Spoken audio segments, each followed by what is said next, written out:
মানুষের অনেক সময় আবেগ কাজ করে, মানুষের বিবেক কাজ করে না। মানুষ রাগের বশবর্ত স্ত্রীকে তালাক দিয়ে ফেলে, শুধু নিজের বউরে তালাক দেয় না, নিজের বউকে তো তালাক দেয়, বউর 14 গোষ্ঠী সহ তালাক দেয়। কথা বলেন। হুজুরের কাছে এসে মাপ চাওয়া শুরু করে, হুজুর বিরাট ভুল হয়ে গেছে আমার, আপনি আমাকে একটা রাস্তা বাতলে দেন, একটা পথ বলে দেন, যাতে করে আমি আমার পারিবারিক অশান্তির কবল থেকে বাঁচতে পারি। বড় ভুল হয়েছে। কি হয়েছে ভাই বলেন? হুজুর আমি তো বউরে তালাক দিয়ে ফেলেছি, রাগের মাথায় দিয়েছি। তো কেমন তালাক দিয়েছেন, কি ভাষা বলেছেন? বলেন ভাষা তো মারাত্মক বলে ফেলেছি। কি বলেছেন? তোকে দিলাম 1 তালাক, 2 তালাক, 3 তালাক, তোর 14 গোষ্ঠী সহ তালাক, সব তালাক দিয়ে দিয়েছি। কেন? বল তখন আমার আবেগ কাজ করেছে, বিবেক কাজ করে নাই। এর মানে মানুষ যখন রাগে এবং গুসায় থাকে, তখন মুখে যা বলে এটা মানুষের কন্ট্রোলের বাহিরে চলে যায়, মানুষ ভুল সিদ্ধান্ত দিতে পারে। চিল্লাই বলেন ঠিক কিনা? মানুষ যেহেতু ভুল সিদ্ধান্ত দিতে পারে, আর ভুল সিদ্ধান্তে অনেক মানুষের জীবনও নষ্ট হয়ে যেতে পারে। এই জন্য আইন প্রণেতা আল্লাহ মানুষকে না বানিয়ে আল্লাহ সুবহানাহু ওয়া তাআলা নিজে আইন তৈরি করেছেন, মানুষকে দায়িত্ব দিয়েছেন সমাজে বাস্তবায়ন করার জন্য। সুবহানাল্লাহ বলবেন না? আমি যে কথা বলতে চেয়েছিলাম সেই মূল কথায় ফিরে আসি। সমাজে অশান্তি তৈরি হোক এটা কেউ চায় না। ঘরের কর্মকর্তা যেমন চায় না ঘরের মধ্যে অশান্তি তৈরি হোক, সমাজের যারা প্রকৃত মানুষ, প্রকৃত নেতা যারা, তারা চায় না সমাজে অশান্তি তৈরি হোক। মানুষকে বাসের মধ্যে আগুন দিয়ে যারা পুড়িয়ে মারে, কসম আল্লাহর, কসম আল্লাহর, সে কোন দলের নেতা কর্মী দেখতে চায় না। আমি শুধু বলতে চাই এরা মানুষ হতে পারে না। কথা বলেন ঠিক কিনা? বিনা অপরাধে যারা মানুষকে হত্যা করে এরা মানুষ হতে পারে না। আজকে রাস্তাঘাটে পাখির মতো গুলি করে মানুষকে হত্যা করা হয়, মানুষ দেখে যখন মারা হয় এতটুকু ইহসাস হয় না যে কাজটা অন্যায় হয়েছে, অপরাধ হয়েছে। এতটুকু লজ্জাবোধ মানুষের হয় না। কথা বলতে হবে ঠিক কিনা? এর মানুষই মনুষ্যত্বের কাতার থেকে নেমে পড়েছে, জানোয়ারের কাতারে শামিল হয়ে গেছে। প্রতিটা মানুষের মধ্যে ইহসাস থাকা উচিত, অন্যায় করলে তার মধ্যে অন্যায় প্রবণতা কাজ করবে, আল্লাহর কাছে তওবা করবে। এই জন্য আমি বলি শুধুমাত্র বুদ্ধিজীবীদের পরামর্শ নিলে কাজ হবে না। এই সমাজের মধ্যে যদি অশান্তি আমরা দূর করতে চাই, খুন খারাপি যদি বন্ধ করতে চাই, মাদক যদি নির্মূল করতে চাই, সন্ত্রাসবাদ যদি বন্ধ করতে চাই, আল্লাহর কসম, আল্লাহর কসম, পৃথিবীর বুদ্ধিজীবী দিয়ে বুদ্ধি দিয়ে সমাজ রাষ্ট্র দেশ পরিচালনা করলে এই সমাজের অশান্তি দূর হবে না। সমাজের অশান্তি যদি আমরা দূর করতে চাই, আল্লাহ পাকের কোরআনের সিদ্ধান্ত হাসি মুখে মেনে নিতে হবে। আল্লাহর দেওয়া ওয়া মালাইকাতুহু ইউসাল্লুনা আলান নাবিয়্যি ইয়া আইয়ুহাল্লাযীনা আমানু সাল্লু আলাইহি ওয়া সাল্লিমু তাসলিমা। اللهم صل على محمد وعلى آل محمد كما صليت على إبراهيم وعلى آل إبراهيم إنك حميد مجيد. اللهم بارك على محمد وعلى آل محمد كما باركت على إبراهيم وعلى آل إبراهيم إنك حميد مجيد. ঐতিহ্যবাহী গাজীপুর জেলার অন্তর্গত কালিয়াকৈর উপজেলার পল্লী বিদ্যুৎ জোড়া পাম্পের উত্তর পাশে চান্দরা উত্তরপাড়া পৌর ঈদগাহ ময়দানে আয়োজিত চান্দরা ইকরা নুরানী হাফিজিয়া মাদ্রাসা ও ইতিমখানার হাফেজ ছাত্রদের পাগড়ি প্রদান উপলক্ষে আজকের এই তাফসীরুল কোরআন মাহফিলের সম্মানিত সভাপতি সাহেব, আমন্ত্রিত হাজারাত উলামায়ে কেরাম, মুরব্বিয়ান এযাম, অত্র এলাকা এবং পার্শ্ববর্তী এলাকার বিভিন্ন প্রান্ত থেকে ছুটে আসা দিন দরদি ইমানদার পরহেজগার মুত্তাকি মুসলিম ভাইরা, পর্দার অন্তরালে অবস্থানরত আমাদের সকলের শ্রদ্ধা ভাজন পর্দানিসীন মা এবং বোনেরা, মহান আল্লাহ রাব্বুল আলামিনের দরবারে আলিশান লাখ কোটি শুকরিয়া আদায় করছি, নত শিরে সুজুদ পেশ করছি, শ্রদ্ধায় সেজদাবনত হচ্ছি, শির নত করছি যে মহান মনিব মুসলিম উম্মার এই অধপতনের লগ্নে হাজারো প্রতিকূলতাকে উপেক্ষা করে শত সহস্র বাধাকে পেরিয়ে নবী করিম সাল্লাল্লাহু আলাইহি ওয়াসাল্লামের ভাষায় বেহেশতের বাগানের মধ্যে উলামায়ে কিরামের মাজলিসে কোরআন হাদিসের মাহফিলে আমাদেরকে যথা সময়ে উপস্থিত হয়ে কোরআন সুন্নাহ থেকে আলোচনা শোনার সুযোগ করে দিয়েছেন। এজন্য আপনারা খুশি না বেজার? কম না বেশি? উচ্ছ্বসিত কণ্ঠে খুশি মনে মন প্রাণ উজাড় করে আল্লাহ পাকের শেখানো ভাষায় শুকরিয়া আদায় করছি। জবান ছেড়ে দিয়ে সকলে একযোগে বলছি আলহামদুলিল্লাহ। রব্বানা লাকাল হামদ হামদান কাসীরা তাইয়িবান মুবারাকান ফীহি।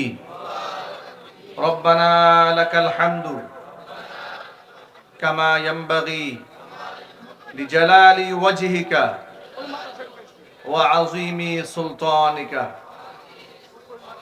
আল্লাহ রাব্বুল আলামিন আজকের তাফসীরুল কুরআন মাহফিলকে কবুল করুন।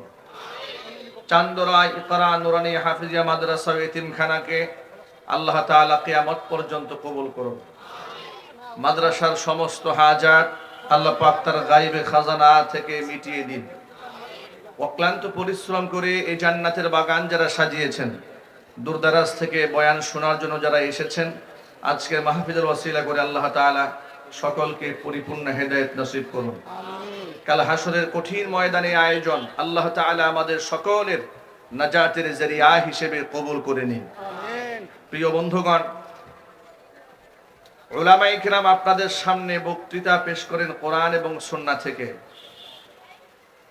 একটি মাহফিলের মধ্যে হার কিসিমের লোক আসেন, বিভিন্ন মতাদর্শের লোক আসেন, বিভিন্ন শ্রেণী পেশার মানুষ আসেন, বিভিন্ন বুঝের মানুষ আসেন। হিদায়াতের মোহতাজ সকলেই কোরআনে কারীম শুনতে আসেন, বুঝতে আসেন। কিন্তু এই ছোট্ট একটি ক্লাস থেকে তো জীবন গড়ার সব উপকরণ তো একদিনে নিয়ে যাওয়া সম্ভব নয়। কোরআন সুন্নাহর ইলমের বাজার তো বিরাট বাজার। এই বাজার তো আর একদিনেই দুই এক ব্যাগ ভর্তি করেই এটা নিয়ে যাওয়া কোনোদিন সম্ভব নয়, ঠিক কিনা বলেন? লাউ আন্না মা ফিল আরদি মিন শাজারাতিন আখলাম ওয়াল বাহরু ইয়ামুদ্দুহু মিন বা'দিহি সাবআতু আবহুরিম মা নাফিদাত কালিমাতুল্লাহ। যেখানে আল্লাহ পাক নিজে বলেছেন এই পৃথিবীতে যত পানি আছে, লাউ আন্না মা ফিল আরদি মিন শাজারাতিন আখলাম, পৃথিবীতে যত গাছ আছে, গাছগুলো যদি কলম হয়ে যায় আর পৃথিবীর সমস্ত পানি যদি কালি হয়ে যায়, আর আমার কালিমার ব্যাখ্যা লেখা যদি শুরু হয় গাছ নামক কলম দিয়ে, পানি নামক কালি দিয়ে, গাছ শেষ হবে, পানি শেষ হবে, এর সাথে যে আরো 7টি সমুদ্র যুক্ত করে দেওয়া হয়, এগুলা সব শেষ হয়ে যাবে। মা নাফিদাত কালিমাতুল্লাহ, আমি আল্লাহ পাকের কালিমার ব্যাখ্যা লিখে কেউ শেষ করতে পারবে না। আর চিৎকার দেখুন সুবহানাল্লাহ। পৃথিবীর প্রতিটি মানুষ শান্তি চায়, কেউ অশান্তি চায় না। কোন রাজনৈতিক দল মন থেকে কোন দেশের কোন রাষ্ট্রের অশান্তি চায় না। কোন একটা গার্জিয়ান সংসারের মদ্যপায়ী গার্জিয়ানও যদি হয়, সেও তার সংসারটাকে টিকিয়ে রাখতে চায়। কথা বলতে হবে, ঠিক? আমার সংসারে অশান্তি হোক, এটা কি আমি কখনো চাবো? যিনি পরিবারের দায়িত্বে আছেন তিনি যেমন চান না, সমাজে যিনি দায়িত্বে আছেন তিনিও চান না যে সমাজে অস্থিরতা বিরাজ করুক, মানুষ বাসের মধ্যে আগুনে পুড়ে যাক, কিংবা মানুষ বিনা অপরাধে কারাবরণ করুক, কিংবা কোনো ব্যক্তি মাজলুম অবস্থায় মৃত্যুবরণ করুক। এটা পৃথিবীর কোনো মানুষের চাহিদা হতে পারে না। কোনো ব্যক্তি যদি অমানুষের কাতারে দাঁড়িয়ে যায়, তার কথা ভিন্ন। কোরআনে কারীম তো বলে দিয়েছে মানুষ রূপী অসংখ্য জানোয়ার আছে এই সমাজে। একটু জোরে আওয়াজে বলতে হবে। হাতে পায়ে মানুষকেই শুধু মানুষ বলা যাবে না। কোরআন মাজিদ আল্লাহ রাব্বুল আলামিন বলেন, ওয়ালাকাদ যারানা লিজাহান্নামা কাসীরাম মিনাল জিন্নি ওয়াল ইনসি লাহুম কুলুবুন লা ইয়াফকাহুনা বিহা ওয়া লাহুম আ'য়ুনুন লা ইউবসিরুনা বিহা وَلَهُمْ آذَانٌ لَّا يَسْمَعُونَ بِهَا أُولَٰئِكَ كَالْأَنْعَامِ بَلْ هُمْ أَضَلُّ أُولَٰئِكَ هُمُ الْغَافِلُونَ আল্লাহ রাব্বুল আলামিন বলেন, وَلَقَدْ ذَرَأْنَا لِجَهَنَّمَ كَثِيرًا مِّنَ الْجِنِّ وَالْإِنسِ জাহান্নামের জন্য অসংখ্য জিন মানুষ আমি আল্লাহ পাক তৈরি করেছি, যে মানুষগুলো দেখতে মানুষের মতো। লাহুম কুলুবুন লা ইয়াফকাহুনা বিহা, এদের অন্তর আছে, অন্তর দিয়ে ভালো জিনিস তারা উপলব্ধি করে না। ওয়ালাহুম আ'য়ুনুন লা ইউবসিরুনা বিহা, এদের চোখ আছে কিন্তু চোখ দিয়ে তারা ভালো জিনিস দেখে না। ওয়ালাহুম আযানুন লা ইয়াসমাউনা বিহা, এদের কান আছে, কান দিয়ে তারা সঠিকটা শোনে না। আল্লাহ পাক বলেন, উলাইকা কাল আনআম, এই মানুষগুলো জানোয়ারের মতো। শুধু তাই নয়, বালহুম আদাল্লু, এরা জানোয়ারের চেয়েও নিকৃষ্ট। এই সমাজ প্রেক্ষাপটে আমরা তাই দেখতে পাই, অসংখ্য মানুষ এমন রয়েছে সমাজের মধ্যে তারা বুদ্ধিজীবী সেজে বসে আছে, বুদ্ধি বিক্রি করছে। কিন্তু তাদের বুদ্ধি যদি সমাজের মধ্যে অ্যাপ্লাই করা যায়, এটাকে যদি বাস্তবায়ন করা হয়, সমাজের মধ্যে অশান্তির আগুন দাও দাও করে জ্বলবে। এই জন্য ইসলামে বুদ্ধিজীবীদের কোনো সম্মান নাই। ইসলামের সম্মান আছে যাদেরকে ইলম দান করা হয়েছে, জ্ঞানীদের সম্মান আছে। সুবহানাল্লাহ। বুদ্ধিজীবীদের কোনো সম্মান ইসলামে নাই, সম্মান রয়েছে জ্ঞানীদের। আল্লাহু আকবার বলেন। আচ্ছা, বেশি গবেষণা করলে কি বেশি বুদ্ধি হয় নাকি? কথা একটু জোরে বলতে হবে। আপনি যদি অনেক বেশি পড়াশোনা করেন, আপনার বুদ্ধি বাড়বে না ইলম বাড়বে? ইলম বাড়বে। বুদ্ধি কখনো বাড়ে না। কোরআন সুন্নাহর কোন জায়গার মধ্যে আল্লাহ পাক মানুষকে শিখান নাই রব্বি জিদনি আকলি, আল্লাহ আমার আকল বাড়াইয়া দাও, এটা শিখাননি আল্লাহ পাক। আল্লাহ পাক শিখিয়েছেন রব্বি জিদনি ইলমা, আল্লাহ তুমি আমার ইলম বাড়িয়ে দাও। সুবহানাল্লাহ। বুদ্ধি বাড়িয়ে দিও না। বুদ্ধি সবারই আছে, বুদ্ধি কার নাই? চোরের বুদ্ধি নাই? একটু জোরে বলতে হবে। ডাকাতের বুদ্ধি নাই? আর মানুষের বুদ্ধি তো আছে, জানোয়ারেরও বুদ্ধি আছে। একটা কুকুর রাত যাচ্ছে, আপনি যদি লাঠিটা উঁচা করেন, ও তো বুঝে ফেলছে পরিস্থিতি ভালো না, সোজা একটা দৌড় দেয়। ওর বুদ্ধি আছে। কি আছে? বুদ্ধি আছে। বিড়াল যখন ঘরে খাবারটা লুকিয়ে পালিয়ে খেতে যায়, এরও বুদ্ধি আছে। এত সঙ্গোপনে সে ফ্লোরে হাঁটে, বিড়ালের পা থেকে কোনো আওয়াজ হয় না। ঠিক কিনা বলে? কিভাবে তার জীবিকা নির্বাহ করতে হবে এই বুদ্ধি ওর আছে। আল্লাহ সুবহানাহু ওয়া তাআলা পৃথিবীর সমস্ত প্রাণীকুলকে বুদ্ধি দিয়েছেন, আকল দিয়েছেন। জীবিকা নির্বাহ করার মতো বুদ্ধি সব প্রাণীকে দান করেছেন। আত্মরক্ষার মতো বুদ্ধি সব প্রাণীকে আল্লাহ পাক দান করেছেন। আশরাফুল মাখলুকাত মানুষকে আল্লাহ পাক ইলম দিয়ে সম্মানিত করেছেন। এজন্য বলি, বুদ্ধিজীবীদের পরামর্শ নয়, সমাজের জন্য জ্ঞানী মানুষের পরামর্শের প্রয়োজন। যদি বলেন ঠিক কিনা? বুদ্ধিজীবীদের পরামর্শ নয়, জ্ঞানী মানুষের পরামর্শের প্রয়োজন। আর সেই জ্ঞানটাও যেন শুধুমাত্র তথাকথিত জাগতিক জ্ঞান না। কারণ হচ্ছে, শুধুমাত্র যে সমস্ত জাগতিক জ্ঞান মানুষ অর্জন করে তার মধ্যে ভুল হওয়ার সম্ভাবনা থাকে। ঠিক কিনা? কারণ জাগতিক জ্ঞান মানুষ অর্জন করে পঞ্চ ইন্দ্রিয়ের মাধ্যমে। হয়তো সে দেখে এটা শিক্ষা গ্রহণ করেছে, না হয় কান দিয়া শুনে বুঝতে পেরেছে, না হয় সে স্কিনে ঘষা খেয়ে টের পেয়েছে। যেমন আগুন, এটা যে মানুষকে জ্বালিয়ে দেয়, পুড়িয়ে দেয়, এর যে একটা দাহন শক্তি আছে, এটা যদি আপনি চোখে নাও দেখেন, গায়ের মধ্যে একটু টাচ লাগলেই আপনার ইলম হাসিল হয়ে যাবে, এটাকে ধরা যাবে না। কথা বলতে হবে, ঠিক কিনা? এর মানে এই চামড়াও আপনাকে এক প্রকারের জ্ঞান দেয়। আপনি যখন দেখতে যান এই চোখ দিয়ে দেখে অনেক কিছু আপনি বুঝতে পারেন, এটা আপনার চোখের মাধ্যমে আপনি ইলম হাসিল করেছেন। আপনার সামনে রসগোল্লা দেওয়া হয়েছে, টাঙ্গাইলের চমচম দেওয়া হয়েছে, 1 ঘন্টা বয়ান করলে আপনি কিচ্ছু বুঝবেন না, জিবার মধ্যে একটু লাগিয়ে দিলে টের পেয়ে যাবেন। সুবহানাল্লাহ বলবেন না? এর মানে হচ্ছে পঞ্চ ইন্দ্রিয়ের মাধ্যমে মানুষ যা দেখে এটা এক প্রকারের জ্ঞান। কিন্তু পঞ্চ ইন্দ্রিয়ের মাধ্যমে মানুষ যে জ্ঞান হাসিল করে তাকে বলা হয় জাগতিক জ্ঞান। এই জাগতিক জ্ঞানের মধ্যে মানুষের বুঝার ভুল হওয়ার সম্ভাবনা আছে না নাই? মানুষ চোখে যা দেখে সেটাই কি সত্য? একটু জোর আওয়াজে বলেন না আপনারা। মানুষ চোখে যা দেখে সেটাই কি সত্য? এই যে দেখুন, আকাশের দিকে দিনের বেলায় তাকিয়ে দেখবেন, মনে হবে, আমার ছোটবেলায় মনে হতো যে এত ফোম, এত তুলা আকাশে উড়ে কেন? চোখে মনে হতো এগুলো সব ফোম। মনে হতো যে ওই পাশে গিয়ে বোধ হয় আকাশটা নেমে গেছে এখানে। ছোটবেলার বুদ্ধি আর কি, ছোটবেলার লীল। আমার ছোটবেলার কথা মনে আছে, একবার আমি আকাশ ধরার জন্য আমার গ্রাম থেকে হাঁটতে হাঁটতে পাশের গ্রামে চলে গেছে। কেউ এই বুদ্ধি দেয় নাই, মানে আমার মাথায় কেন যেটা আসলো যে ওই পাশে মনে হয় এটা নামছে, ওখানে গিয়ে ধরতে গিয়েছি। রাস্তার মধ্যে যখন আপনি চলতে থাকবেন, রাস্তা যদি অনেক সুন্দর হয়, পরিপাটি হয়, প্রচন্ড রৌদ্র থাকে, তখন দেখবেন যে আপনার রাস্তার মধ্যে মনে হচ্ছে পানি টলমল করছে। কথা বলেন?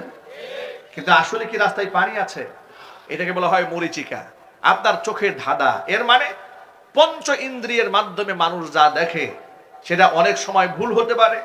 অনেক সময় মানুষ ইহসাস, অনুভূতি মানুষকে ভুল ইলম দিতে পারে। যেমন আপনার প্রচন্ড জ্বর এসেছে, তখন দেখবেন আপনার এই পঞ্চ ইন্দ্রিয়ের যে অঙ্গগুলো আছে এটা সঠিকভাবে কাজ করে না, তখন মিষ্টি আপনার জিহ্বার মধ্যে তিতা লাগে। একটু জোরে বলতে হবে, ঠিক কিনা? এর মানে হচ্ছে সামান্য জ্বর আসলে আপনার জাগতিক ইলম হাসিল করার মাধ্যম অকেজো হয়ে যায়। আপনার বেশি মাথা ব্যথা করলে আপনি চোখের মধ্যে সরিষা ফুল দেখতে থাকেন, আলো আলো মনে হয়। এর মানে যে কোনো কারণে আপনি ক্ষতিগ্রস্ত হতে পারেন। ওই যে কয়েকদিন আগে দেখেছেন না, কক্সবাজার অঞ্চলের এক মহিলা সম্ভবত তার শ্বশুরকে তার লোকদেরকে নিয়ে হত্যা করেছে। সাংবাদিকদের সামনে, প্রশাসনের সামনে স্টেটমেন্ট দিয়ে সে কি বলল? তখন আমার আবেগ কাজ করেছে, বিবেক কাজ করে নাই। কথা বলতে হবে, ঠিক কিনা? এর মানে কিছু কিছু জায়গায় মানুষ বিবেক হারিয়ে ফেলে, আবেগ কাজ করে। ঠিক মানুষ যেমন রাগ, গুসা, হিংসা, অহংকার, জিঘাংসা, এগুলো নিয়ে মানুষ বড় হয়। সব যদি মানুষ সঠিক সিদ্ধান্ত নিতে নিজ থেকে পারতেন, তাহলে আসমান থেকে ফেরেশতা নাজিল করে এত বড় কোরআন মানুষকে উপহার দেওয়ার কোনো প্রয়োজন হতো না। ইলম 2 প্রকার, একটা হচ্ছে জাগতিক জ্ঞান, আর একটা হচ্ছে ইলমে ওহির জ্ঞান। জাগতিক জ্ঞানের মাধ্যমে মানুষ এ দুনিয়ার অনেক কিছু করতে পারে। রুট কনস্ট্রাকশন করে, বিল্ডিং ইমারত নির্মাণ করে, এই মাইক বানিয়েছে, মাইক্রোফোন আবিষ্কার করেছে, ক্যামেরা আবিষ্কার করেছে, সেন্সর বানিয়েছে, লাইট আবিষ্কার করেছে জাগতিক জ্ঞান দিয়ে। এইভাবে জাগতিক জ্ঞান দিয়ে মানুষ যা বানায়, এটা অনেক সময় মানুষ ভুল করে। বিজ্ঞান যে সিদ্ধান্ত নেয়, কিছুদিন পরে গবেষণায় দেখা যায় যে আগের সিদ্ধান্ত সঠিক ছিল না, এটা ভুল হয়েছে, এটাকে শুধরাতে হবে। বাস্তবতা নাই পৃথিবীতে? একটু যদি বলতে হবে নাই? এই উদাহরণগুলো যদি সহজে বুঝে থাকেন, তাহলে মূল কথায় ফিরে আসি। জাগতিক ইলিম মানুষ পঞ্চ ইন্দ্রিয়ের মাধ্যমে হাসিল করে, আর সেই ইলিম অনেক সময় মানুষকে ভুল সিদ্ধান্ত দিয়ে ফেলতে পারে। তার কারণ মানুষের অনেক সময় আবেগ